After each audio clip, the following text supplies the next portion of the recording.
For parents watching the film that might have a child interested in creative arts, try to be careful of the voice you use when you approach them. You don't want to necessarily say anything that snuffs out their passion. It can be a slippery slope when you pursue routes that are considered less conventional.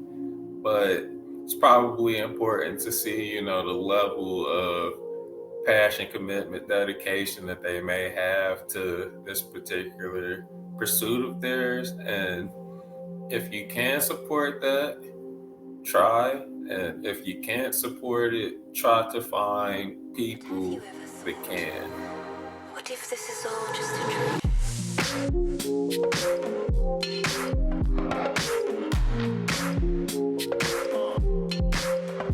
Have you ever thought? My name is Doug Hilson. I am in the Cincinnati area. I'm a 2024 recipient of the ArtsWave Black and Brown Artist Grant, and I do video production full time. I would say that in my experiences, I kind of gravitate more towards the contemporary, so things that kind of parallel real life. I just like to explore those and find different ways to tell those stories because from what I see on TV, usually, everything kind of fits into particular archetypes. And I feel like in life, you get a little bit more to the spectrum. So I made a film called Strokes. So Strokes is a story about a teacher in a inner city school that is trying to connect with his students, and along the way, he kind of starts to discover things about himself that he had previously buried. It's a lot of different things going on. You got a little bit of basketball, you got a little bit of poetry, a little bit of different type of arts. Some of the fun things that are in there was that I actually got to, work with some notable names in the Cincinnati art scene. Cedric Michael Cox, Michael Kopaj, Annie Roof, and a few other artists that I'll let you guys kind of try to pick out if you get a chance to watch the feature. So I tried to make sure that it was something for everybody in there that is interested in art and all things creative. The piece it mirrors a lot of my personal life. I kind of grew up being a creative individual and not necessarily sure how to explore that, in my younger years. So a lot of what I experienced coming up inspired me to write this story. So Strokes was inspired by a lot of my own personal life, bits and pieces here and there. I had a bit of a creative background myself starting out. I didn't really know how to explore that growing up. So as I got older, I realized there were more people, black and brown, in creative spaces that had a story similar to mine. And I wanted to try to tell that authentically. I would say that I am a fan of the writer's room. I predominantly write all the materials that I use, but I typically the phrase just to try to help me insert more concise perspectives because I feel like if you spend enough time writing it, it becomes hard to differentiate voices that you're trying to capture and make stand out. So it's a pretty unique process for me in that regard. A lot of what spoke to me for truth and innovation was a sense of evolution, not necessarily becoming something new, but becoming a better version. And that's really what my story kind of touched on because it wasn't as much in the preview that showed at the exhibition this past weekend, but The main character, he started out as a writer, and there were things that occurred in his past that deterred him from pursuing that. And so his journey was very centered on getting back to his truth, being able to express itself authentically. My truth expressed throughout the film is very multifaceted. I kind of inserted a lot of myself into many different characters throughout. I'm not going to say which ones because I want to encourage people to go check it out, especially the people that might be a little bit familiar with me, to kind of see which characters are actually speaking to things from my own life and experiences.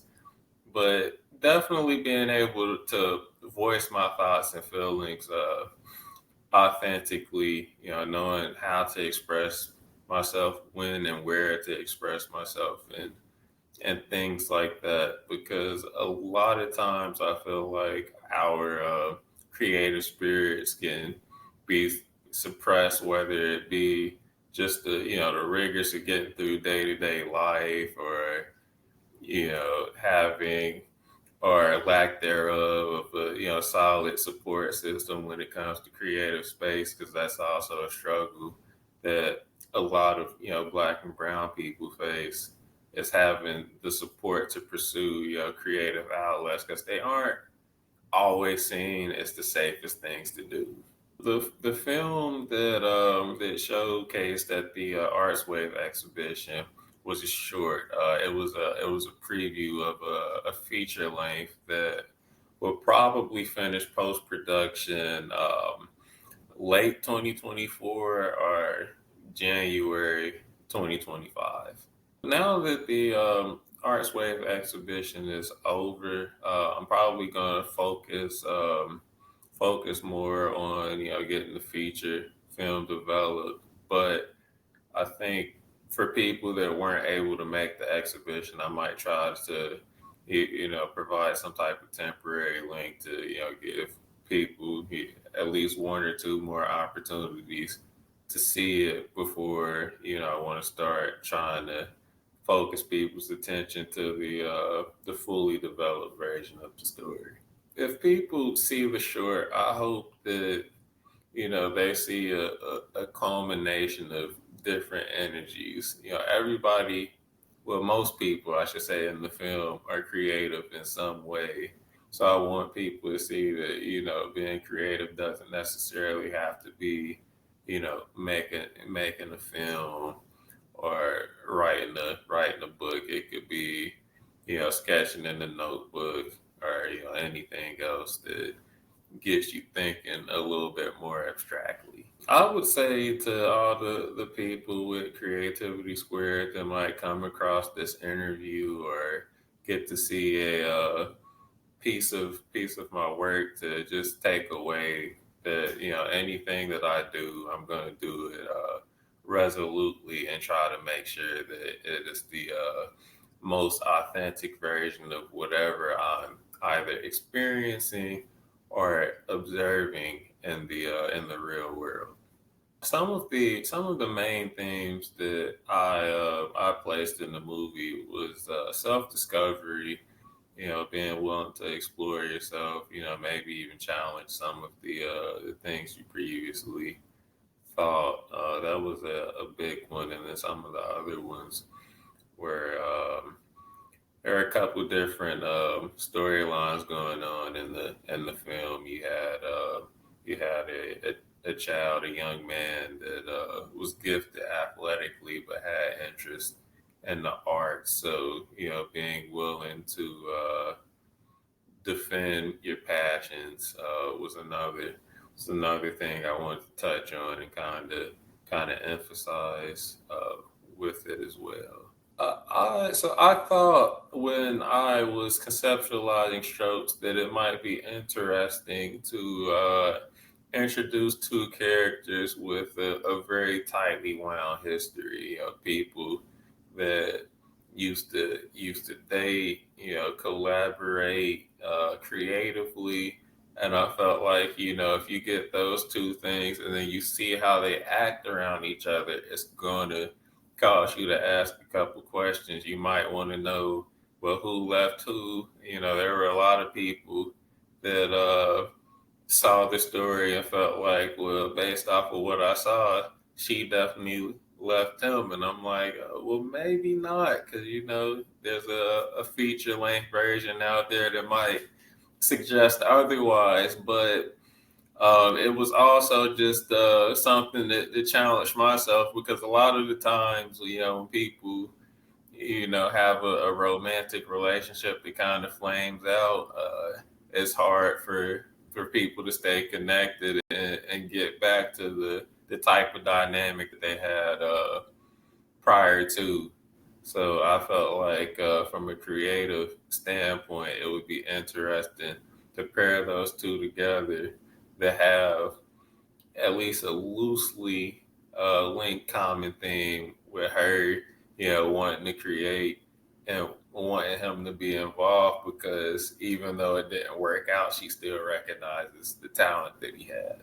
For parents watching the film that might have a child interested in creative arts, try to be careful of the voice you use when you approach them. You don't want to necessarily say anything that snuffs out their passion. It can be a slippery slope when you pursue routes that are considered less conventional.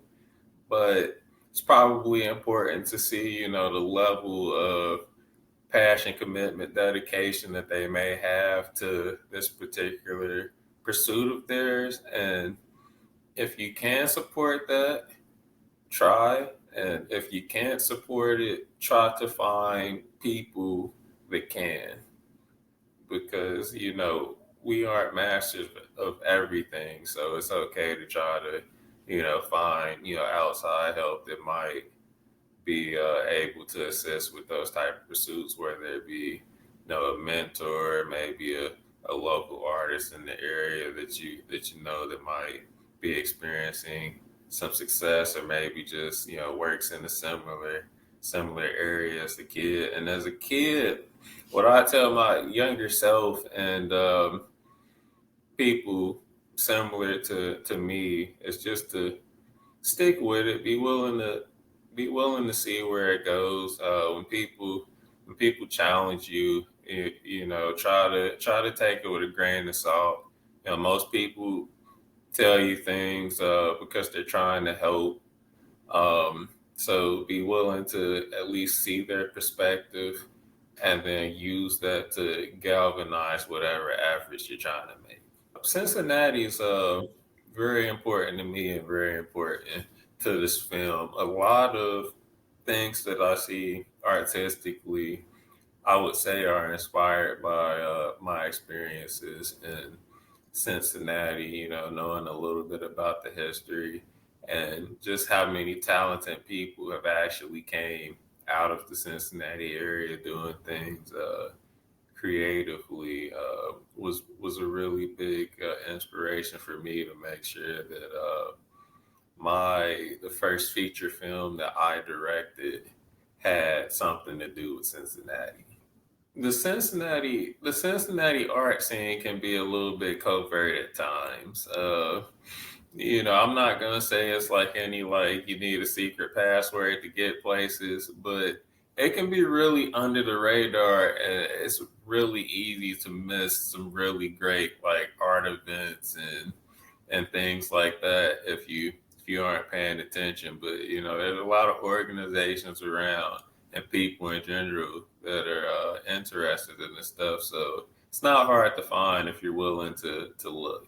The story of Strokes, the idea behind it, started in 2022, and fortunately and unfortunately for me, I did not have the money to make it happen at the time. So as the year progressed, I got to just continue to refine this idea that I had. Before I knew it, I had a whole script, and around the time the script was done, I had the opportunity to apply for the ArtsWave Black and Brown Artist Grant, and it gave me an opportunity to fast track all my production plans. So I actually shot the entire movie for the most part in March, and from March to June, July, I had been looking at all the footage that I shot and figuring out how to best tell this story on a condensed timeline.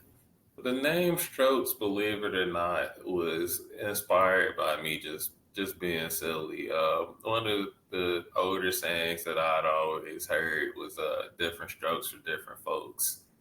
And I thought it was funny, but as the story started to develop and these different characters' identities started to get fleshed out, it really started to take life in all the different characters because everybody in the film is doing something different. So it truly is, different strokes for different folks. And when it was time to actually commit to a name, that's when it was like, okay, I got it, Strokes.